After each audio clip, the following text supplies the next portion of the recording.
Olá, agora eu vou falar um pouquinho sobre o Leader Assessment. Então, esse formulário ele vai seguir um fluxo diferente do Members Assessment. Ele é o down-top, então são os liderados que vão avaliar os líderes. E vai ser a primeira vez que a gente está aplicando, apesar da gente ter aplicado o Members Assessment, agora vai ser o teste para o Leader Assessment. Mas vamos lá, eu espero que dê tudo certo.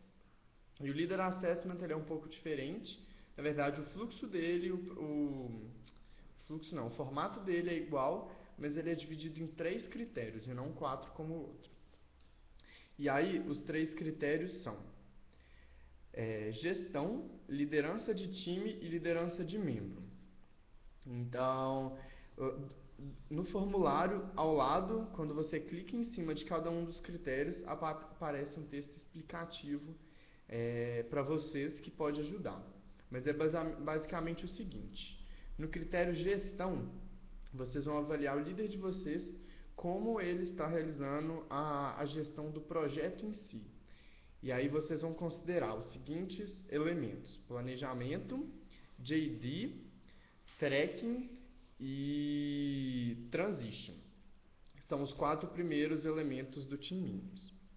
E aí vocês vão pensar se foi feito um planejamento e se foi apresentado esse planejamento para vocês, se vocês sabem as suas JDs, as suas Job Descriptions, se os líderes de vocês apresentaram essa Job Description com indicadores de performance, que é as KPIs, e MOS, que são mensuráveis de sucesso claras.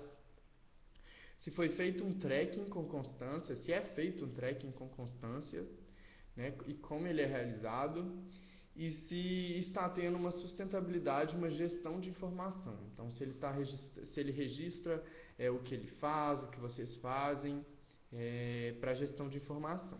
Então, vocês vão avaliar eles nesses 4 quesitos. E se vocês quiserem, para facilitar os a nota, vocês podem dividir, então, cada 25% é um desses itens. E aí você avalia de 0 a 25 como que foi essa questão do planejamento, de 0 a 25 a JD, de 0 a 25 como é realizado a cobrança das coisas, né, o tracking, e de 0 a 25 como é realizada a gestão da informação pelo líder, beleza? Então tá. O segundo critério, ele já se refere à gestão do time em si, não mais tanto à gestão do projeto, mas do time em si. Então, os itens que são colocados são como ele é na construção do time. Então, se ele estimula o relacionamento, se ele estimulou a criação de uma identidade de time, se fez team building, team day, etc. Como que foi com relação a treinamento e capacitação, se ele deu o treinamento necessário para vocês trabalharem, se ele está acompanhando vocês, como é a capacidade de delegação dele. Então, se ele consegue delegar as coisas bem, se vocês têm as tarefas claras, ou se não, se ele concentra tudo, centraliza tudo. Como é com relação à organização e como é com relação à comunicação com vocês.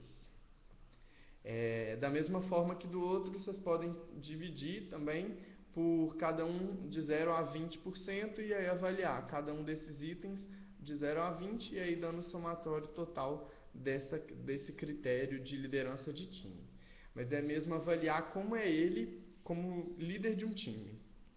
Então, é como se o primeiro fosse como é ele como líder de um projeto, o segundo como é ele como líder de um time e o terceiro é como ele como uma espécie de mentor.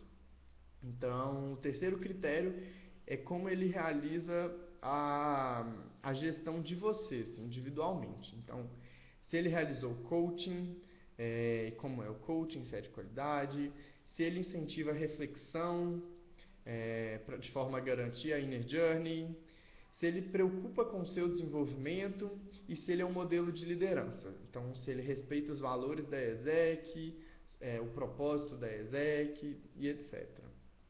E aí pode seguir a mesma lógica, se vocês quiserem, para dar a pontuação dos outros dois. Mas é tentar pensar nele como uma forma, como líder, como um exemplo, como um líder que preocupa com vocês, com o desenvolvimento individual de cada um de vocês. Beleza? Então, ó, 3 critérios: o primeiro como gestor de projetos, o segundo como líder de um time e terceiro como mentor. Então você vai avaliar o líder direto de vocês nesses 3 critérios. Qualquer dúvida, qualquer coisa, pode entrar em contato comigo e aí eu tento ajudar na medida do possível, beleza? Abração, tchau, tchau.